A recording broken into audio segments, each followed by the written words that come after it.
जो ऊर्जा तुम्हारे अंदर हर दिन उठती है, जिसे तुम सिर्फ वासना समझते हो, क्या वो असल में एक दिव्य संकेत है? हजारों साल पहले आर्षियों ने एक रहस्य खोजा था। उन्होंने कहा, काम शक्ति को दबाओ मत, उसे उठाओ, क्योंकि यही तुम्हारे भीतर की सबसे बड़ी शक्ति है। आधुनिक दुनिया ने इस ऊर्जा को गिल्टी प्लेजर बना दिया, लेकिन तंत्र, योग और वेद कहते हैं यही ऊर्जा आत्मज्ञान का शुद्धतम द्वार है। तुम्हें सिखाया गया कि इसे छोड़ दो, लेकिन किसी ने नहीं बताया कि इसी ऊर्जा से ब्रह्मचर्य भी जागता है और ब्रह्म भी। यह कोई साधारण विषय नहीं है, यह उस शक्ति की बात है जिससे तुम्हारा शरीर, मन और आत्मा सब कुछ बदल सकता है। और अगर तुम अभी तक थक चुके हो बिना उद्देश्य की उत्तेजनाओं, ध्यान भटकाने वाले सुखों और खोखली तृप्ति से, तो आज का विषय तुम्हारे लिए है। हम बात कर रहे हैं उस शक्ति की जिसे दुनिया ने दबाया, लेकिन योगियों ने जागाया। और अब सच सामने आएगा। यह सेक्स की बात नहीं है, यह तुम्हारे भीतर छुपी उस अग्नि की बात है जो सही दिशा में जले तो तुम्हें अमर बना सकती है। तुम्हें बचपन से यही बताया गया कि सेक्स एक जरूरत है, एक जैविक क्रिया जो बस शरीर के लिए है। कोई पवित्रता नहीं, कोई दिशा नहीं, बस इच्छा आती है और तुम उसे मिटा देते हो। लेकिन क्या कभी किसी ने यह पूछा कि जब ये सिर्फ शरीर की प्रक्रिया है तो इसकी ताकत इतनी गहरी क्यों महसूस होती है? क्यों यह ऊर्जा अकेले शरीर तक सीमित नहीं रहती? क्यों ये तुम्हारे विचारों को घेरती है? क्यों ये तुम्हारे सपनों में उतरती है? और सबसे जरूरी, क्यों बार बार इसका इस्तेमाल करने के बाद भी मन भीतर से खाली सा रह जाता है? सच ये है कि जो ऊर्जा तुम्हारे भीतर स्पंदित होती है वो केवल कामेच्छा नहीं है, वो एक संकेत है। वो ब्रह्मांड की सबसे पुरानी, सबसे पवित्र और सबसे शक्तिशाली तरंग है जो तुम्हारे भीतर जन्म ले चुकी है। हमारे शास्त्रों में इसे काम शक्ति कहा गया। यह वही शक्ति है जिससे ब्रह्मांड की रचना हुई। ऋग्वेद में लिखा है, कामो देवानाम प्रथमम समझायत। देवताओं से पहले काम उत्पन्न हुआ। यह कोई साधारण इच्छा नहीं थी, यह थी चेतना की पहली कंपन, पहला विचार, पहला स्पंदन जो शून्य को अस्तित्व में बदलने के लिए उठा। और आज वही काम शक्ति तुम्हारे भीतर मौजूद है। लेकिन आधुनिक समाज ने इस ऊर्जा को पहचानना बंद कर दिया है। हमने इसे गिल्टी प्लेजर बना दिया है। हमें सिखाया गया, इससे बचो या इसे तेजी से खर्च कर दो। परंतु प्राचीन योगियों ने इस ऊर्जा को नष्ट नहीं किया, उन्होंने इसे रूपांतरित किया। उन्होंने इसे ब्रह्मचर्य में ढाला, जो त्याग नहीं था बल्कि चेतना का संरक्षण था। उन्होंने इसी ऊर्जा से तपस्या की, ज्ञान प्राप्त किया और समाधि को छुआ, क्योंकि वो जानते थे कि अगर काम शक्ति को सही दिशा दी जाए तो वही काम बन जाता है योग। और यही इस वीडियो की आत्मा है। यह चर्चा सेक्स के विरोध में नहीं है, यह चर्चा सेक्स से ऊपर उठने की है। यह समझने की है कि काम वासना एक प्रवेश द्वार है और उस द्वार से गुजरकर तुम ब्रह्म ज्ञान तक पहुंच सकते हो। अगर तुम्हारे भीतर कभी किसी क्षण तुमने यह महसूस किया हो कि कुछ छूट रहा है, मेरी साधना अधूरी है, तो हो सकता है यही ऊर्जा जिसे तुमने दबाया या उपेक्षित किया, वही उस अधूरेपन का कारण हो। अब समय है उस अग्नि को पहचानने का, नई दृष्टि से देखने का और एक ऐसे रहस्य से जुड़ने का जो हमेशा तुम्हारे भीतर था लेकिन कभी बताया नहीं गया। हमें सिखाया गया कि आत्मा और कामना अलग अलग चीजें हैं, कि जो इच्छा शरीर से उठती है वह हमें नीचे खींचती है और जो ऊर्जा आत्मा से आती है वो हमें ऊपर ले जाती है। लेकिन हमारे आर्षियों ने कभी ऐसा भेद नहीं किया। उन्होंने कहा, काम शक्ति और आत्मशक्ति अलग नहीं है, बल्कि काम शक्ति ही रूपांतरित होकर आत्मशक्ति बनती है। वेदों में, तंत्र में, योग में काम का निषेध नहीं किया गया, उसका परिष्करण, रिफाइनमेंट किया गया। शिव साक्षात योग के आदि गुरु स्वयं शक्ति के बिना अधूरे माने जाते हैं। तंत्र कहता है, शिवम बिना शक्त्या स्थोरो मृतवत। शक्ति के बिना शिव भी शव है, यानी शक्ति वही ऊर्जा जो इच्छा के रूप में उठती है, अगर दिशा पाए तो शिव को भी जीवंत कर देती है। ऋषियों ने इस ऊर्जा को ओजस कहा। ओजस वह सूक्ष्म तेज है जो तब उत्पन्न होता है जब काम शक्ति को वासना में नहीं बल्कि ध्यान, तप और साधना में रूपांतरित किया जाता है। ओजस कोई रहस्यमय विचार नहीं है। यह जीवित ऊर्जा है जो चेहरे पर तेज बनकर प्रकट होती है, स्वर में शक्ति बनकर गूंजती है और उपस्थिति में आकर्षण बनकर बहती है। तुमने कभी गौर किया होगा, कुछ साधु, योगी या महापुरुषों को देखकर मन तुरंत शांत हो जाता है। क्यों? क्योंकि उन्होंने अपनी काम शक्ति को जागरूकता में रूपांतरित किया है। उनकी ऊर्जा भोग में नहीं बहती बल्कि भीतर संचित रहती है और वो संचित ऊर्जा हीरा बन जाती है, ओजस बन जाती है। और वही ओजस तुम्हारी आत्मशक्ति का आधार बनता है। तो अगली बार जब तुम्हारे भीतर कोई इच्छा उठे, उस पर शर्म मत करो, उसे दबाओ मत, उसे देखो, उसे समझो और पूछो, क्या मैं इसे सिर्फ भोग में बहाऊं या इसे अपनी चेतना की मशाल बना दूं? क्योंकि काम शक्ति जब जागरूकता से मिलती है तो वही बनती है आत्मशक्ति। अब तक दो रास्ते दिखाए गए थे, या तो काम को खुलकर जी लो, बिना सीमा, बिना विवेक के, या फिर उसे दबा दो, व्रत, तप, दमन और इनकार की आग में जलाकर।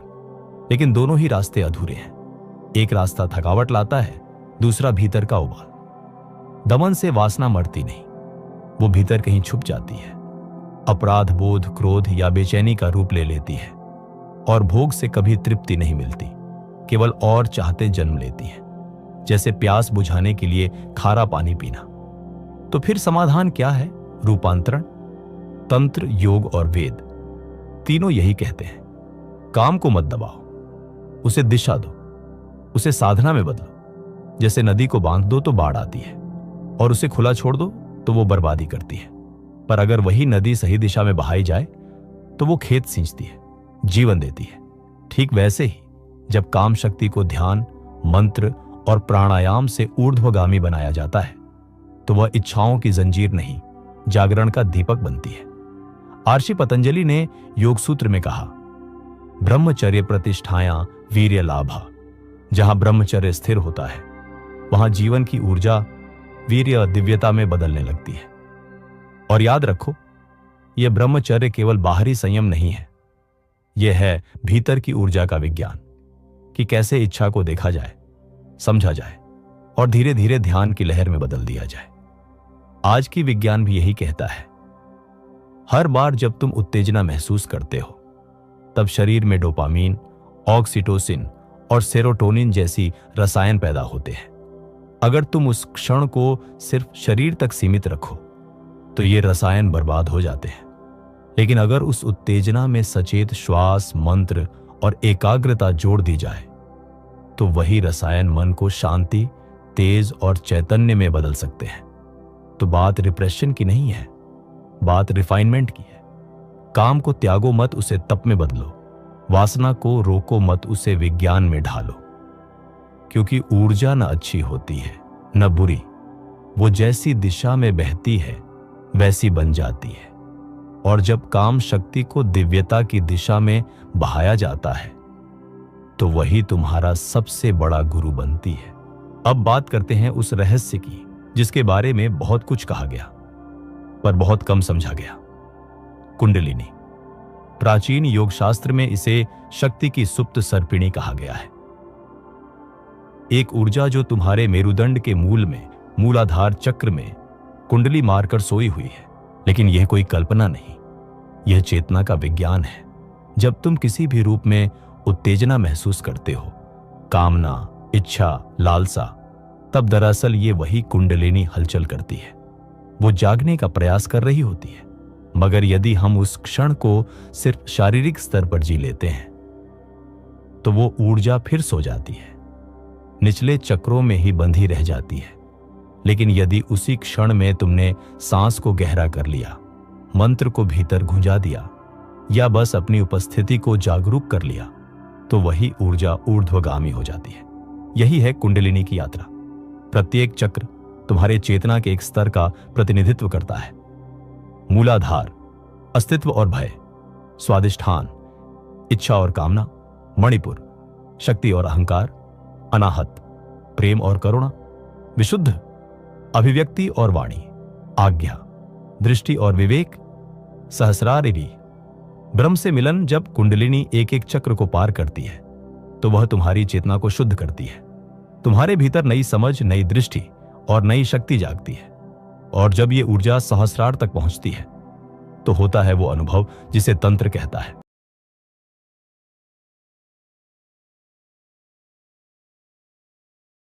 चरम सुख नहीं है, यह है आत्मा का विस्फोट, एक ऐसा क्षण जहां अहं का पूर्ण विलोप होता है और तुम ब्रह्म के साथ विलीन हो जाते हो। इसी को कहा गया है सहज समाधि, फना, तुरीय अवस्था, संभोग द्वारा समाधि। यह अनुभव मिलता है जब तुम काम शक्ति को ऊर्जा के रूप में पहचानते हो, चेतना के रूप में साधते हो और उसे ब्रह्म के पथ पर चढ़ा देते हो। प्राचीन ग्रंथों में इसका अभ्यास बहुत स्पष्ट है।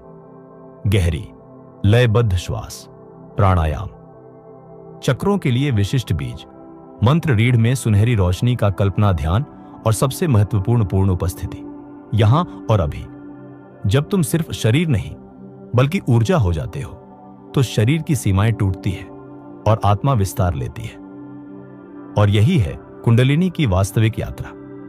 कभी कभी कुछ शब्द सीधे शरीर में नहीं, भीतर की किसी पुरानी परत में उतर जाते हैं, जैसे कोई भाव जिसे आपने कभी ठीक से महसूस नहीं किया, आज पहली बार आवाज पा गया हो। तुमने अभी जो सुना वो सिर्फ जानकारी नहीं थी, वो तुम्हारे भीतर पहले से मौजूद एक चीज को छू गया है। और ये कोई इत्तेफाक नहीं है कि तुम इस वीडियो पर अभी हो। अगर तुम्हारा मन जरा भी शांत हुआ है या तुम्हारा शरीर हल्का सा कंपन महसूस कर रहा है तो समझो ऊर्जा ने प्रतिक्रिया दी है। अब हम उस हिस्से में जा रहे हैं जहां यह ऊर्जा सिर्फ ज्ञान नहीं रहेगी बल्कि एक अनुभव बनने लगेगी। पर उससे पहले एक छोटा सा वादा करो खुद से और इस अग्नि से। नीचे कमेंट में बस एक शब्द लिख दो, शक्ति, इतना ही। क्योंकि जब तुम कोई शब्द लिखते हो तो तुम केवल टाइप नहीं कर रहे होते, तुम ऊर्जा को आवाज दे रहे होते हो और वो जवाब देती है। तो तैयार हो, क्योंकि अगले हिस्से में तुम सीखने नहीं जा रहे हो, तुम अपने भीतर अल्केमी को महसूस करने वाले हो। अब हम प्रवेश कर रहे हैं उन ज्ञान परंपराओं में जो अलग अलग जमीनों पर जन्मी थी, पर जिनकी जड़ें एक ही ब्रह्म बीज से निकली थी। भारत में तंत्र, चीन में ताओ, और इन दोनों का सार ऊर्जा की समझ और चेतना की दिशा। तंत्र कहता है काम को नकारो मत, उसे जागरूकता की आंख दो और वो तुम्हारा ब्रह्म बन जाएगा।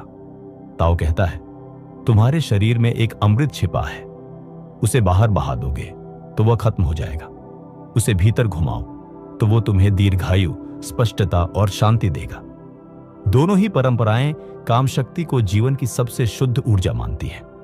ताओ में इसे कहते हैं झिंग। यह वो शक्ति है जो तुम्हारे शरीर की बैटरी में संचित है। जैसे भारत में आयुर्वेद कहता है वीर्य ही ओजस का बीज है। और यदि बार बार यह जिंग बिना चेतना के केवल सुख के लिए बहा दिया जाए तो उसका परिणाम दिखाई देता है। शरीर जल्दी थकता है, आंखों से चमक चली जाती है, चेहरे पर ढलान आ जाती है, बाल झड़ने लगते हैं, मन चिड़चिड़ा और अव्यवस्थित रहता है। अब विज्ञान भी इस पर बात कर रहा है कि क्रॉनिक डोपामिन एग्जॉस्शन कई मानसिक और शारीरिक समस्याओं का कारण बनता है। परंतु जब यही ऊर्जा सहेज कर और घुमाकर भीतर की ओर मोड़ी जाती है तो यही जिंग बदलता है ची प्राण शक्ति में, और फिर ची बदलता है शेन आत्मिक ऊर्जा में। योग में भी यही मार्ग है, वीर्य, ओजस, तेजस, आत्मतेज। यह कोई कल्पनात्मक बदलाव नहीं, यह है ऊर्जा का रासायनिक और आध्यात्मिक रूपांतरण। इसके लिए साधन भी हैं और दोनों परंपराओं में आश्चर्यजनक रूप से समान है। एक, गहरी उदर श्वास, एब्डोमिनल ब्रीदिंग, जो नाभि के नीचे के क्षेत्र, दंतियन या नाभि चक्र को सक्रिय करती है, वहीं प्राण ची संचित होता है। 2, मूल बंध अश्विनी मुद्रा, परिणेयम संकुचन, जिससे ऊर्जा नीचे से ऊपर की ओर खींचती है। यह क्रिया रूट लॉक के समान है, जिससे ऊर्जा जमीन से उठकर मेरुदंड में बहती है। 3, भीतर की मुस्कान और अंगों की संवेदना। ताओ कहता है हर अंग को प्रेम और ध्यान दो ताकि जिंक सुचारू रूप से संचरित हो। 4. माइक्रोकॉस्मिक ऑर्बिट, बाओदिस ऊर्जा चक्र प्रवाह। ताओ और तंत्र दोनों में यह ऊर्जा मार्ग है जहां ऊर्जा को मूलाधार से सहस्रार और फिर पीछे से वापस नीचे लाया जाता है। इससे ऊर्जा एक रिसाइकलिंग मोड में आ जाती है, बिना गिरी बिना रुकी। लेकिन चेतावनी भी स्पष्ट है, यदि तुम ऊर्जा को रोको लेकिन उसका मार्ग न दो तो वो भीतर रुककर बनती है, घबराहट, तनाव, गुस्सा या यौन कुंठा। और यदि तुम ऊर्जा को खुला छोड़ दो बिना समझ और दिशा के तो वो बन जाती है व्यसन, थकावट और गहराई से कटा हुआ जीवन। इसीलिए ताओ कहता है रिलीज मत करो, रिसर्कुलेट करो। तंत्र कहता है सप्रेस मत करो, सब्लिमेट करो। योग कहता है इंडल्ज मत करो, इंटीग्रेट करो। तीनों कह रहे हैं ऊर्जा को ना ही दबाओ ना ही उड़ाओ, उससे भीतर लो और ऊपर उठाओ, क्योंकि ऊर्जा बुरी नहीं है, अनजानी ऊर्जा ही अंधकार है। पर जब तुम इसे समझ लेते हो, जब तुम इसे साध लेते हो, तो यही ऊर्जा तुम्हारे अस्तित्व को अल्केमी की प्रयोगशाला बना देती है। एक ऐसा शरीर जो हर सांस के साथ प्रकाश उत्पन्न करता है। अब जब हमने समझा कि ऊर्जा को दबाना समाधान नहीं है और उसे जागरूकता से ऊपर उठाना ही सच्चा मार्ग है, तो सवाल आता है कैसे? क्या कोई विधि है, कोई अभ्यास, कोई ऐसा रास्ता जिसे साधकर हम इस ऊर्जा को अपने भीतर प्रकाश, स्पष्टता और शक्ति में बदल सकें? उत्तर है हां। प्राचीन योग और तंत्र, ताओ और आयुर्वेद, इन सभी परंपराओं ने इस रूपांतरण के लिए सैकड़ों साधन दिए हैं। लेकिन हम यहां बात करेंगे उन 5 मौलिक उपकरणों की जो सरल हैं, वैज्ञानिक हैं और सबसे महत्वपूर्ण भीतर असर करने वाले हैं। 1. मूलबंध और अश्विनी मुद्रा, पेरिनियम एक्टिवेशन। यह साधना मेरुदंड की जड़ से शुरू होती है। जब आप परिणयम क्षेत्र को हल्के रूप से संकुचित करते हैं, जैसे ही आप सांस खींचते हैं, तो यह एक सिग्नल बन जाता है, ऊर्जा अब ऊपर चलो। इसका नियमित अभ्यास ऊर्जा को नीचे से खींचकर सुषुम्ना नाड़ी में चढ़ाने में मदद करता है। यह कोई थ्योरी नहीं है। इसे करने से सचमुच शरीर गर्म होता है, सिर में हल्का प्रकाश महसूस होता है और मन तुरंत स्थिर हो जाता है। 2. ऊर्जा की कल्पना। रीढ़ में प्रकाश का प्रवाह ध्यान में बैठिए, आंखें बंद करिए और कल्पना कीजिए कि आपकी रीढ़ एक सुनहरा स्तंभ है। हर सांस के साथ नीचे से ऊपर एक सुनहरी किरण उठ रही है, हर चक्र को छू रही है, शुद्ध कर रही है और आगे बढ़ रही है। इस विजुअलाइजेशन से मस्तिष्क में नए न्यूरल नेटवर्क बनते हैं जो आपकी ऊर्जा और चेतना को स्थायी रूप से बदल सकते हैं। 3. बीज मंत्र और ध्वनि कंपन। प्रत्येक चक्र का अपना एक ध्वनि तंत्र है। मूलाधार लम, स्वादिष्ठान वम, मणिपुर रम, अनाहत यम, विशुद्ध हम, आज्ञा एयुएम, सहस्रार मौन। जब इन बीज मंत्रों का उच्चारण किया जाता है तो न सिर्फ कंपन उत्पन्न होता है, बल्कि वह ऊर्जा उस विशिष्ट चक्र पर केंद्रित होने लगती है। ध्वनि जब उद्देश्य से निकाली जाती है तो वह सिर्फ गूंज नहीं होती, वह ऊर्जा निर्देश बन जाती है। 4. त्राटक और शंभवी मुद्रा, दृष्टि साधना। आंखें बंद करने से ध्यान भीतर जाता है, लेकिन एक बिंदु पर आंखें स्थिर करने से ऊर्जा का विसर्जन रुकता है। शंभवी मुद्रा, जहां आप दोनों भौहों के बीच ध्यान लगाते हैं, वह सीधे आज्ञा चक्र को सक्रिय करती है। त्राटक, जब आप दीपक की लौ या किसी बिंदु को बिना पलक झपकाए देखते हैं, तब मन स्थिर होता है और ऊर्जा उस स्थिरता में केंद्रित होती है। 5. संकल्प शक्ति, दैनिक ऊर्जा अनुशासन। कोई भी साधना अगर संकल्प से जुड़ी न हो तो वह सिर्फ एक अभ्यास बनकर रह जाती है। लेकिन जब आप तय करते हैं कि मैं इस ऊर्जा को अपने जीवन का नेतृत्व बनाऊंगा, तो आप एक द्वार खोलते हैं जिससे यह शक्ति रोज उठती है। इसके लिए दिन की शुरुआत में सिर्फ 10 मिनट का एनर्जी रीति पर्याप्त है। 3 मिनट मूलबंध प्लस श्वास, 2 मिनट रीढ़ में ऊर्जा की कल्पना, 3 मिनट मंत्र जप, 2 मिनट मौन और धन्यवाद। यह छोटी सी प्रथा हर दिन तुम्हें थोड़ा और प्रकाश की ओर धकेलती है, और यही है आत्मविजय का रहस्य। क्योंकि जो व्यक्ति अपने भीतर की ऊर्जा को पहचान ले और उसे साध ले, उसे कोई बाहर की चीज जीतने की जरूरत नहीं। वो स्वयं एक चलता फिरता मंदिर बन जाता है, एक जीवित यंत्र जो जहां जाता है वहीं कंपन बदल देता है। अब कोई ज्ञान बाकी नहीं है। बस सवाल यह है, क्या तुम तैयार हो खुद से मिलने के लिए, बिना परतों के, बिना पर्दों के।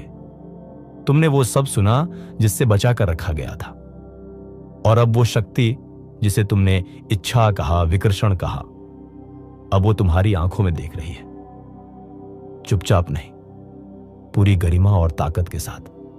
अब ये तुम्हारा खेल है, क्योंकि तुम ही वो साधक हो और तुम ही वो अग्नि। अब ये कोई थ्योरी नहीं रही। अब जब अगली बार तुम्हारे भीतर कुछ हिले, जब शरीर कांपे या मन टूटे, तो रुक जाना और याद रखना, वो क्षण तुम्हारा निमंत्रण है। उसी क्षण में आत्मा सांस लेती है। कुछ लोग इस वीडियो को बस एक और स्पिरिचुअल कंटेंट समझकर भूल जाएंगे, और कुछ इसे अपना स्टार्टिंग पॉइंट बना लेंगे। और अगर तुम उनमें से हो, तो फिर तुम जानते हो कि अगला कदम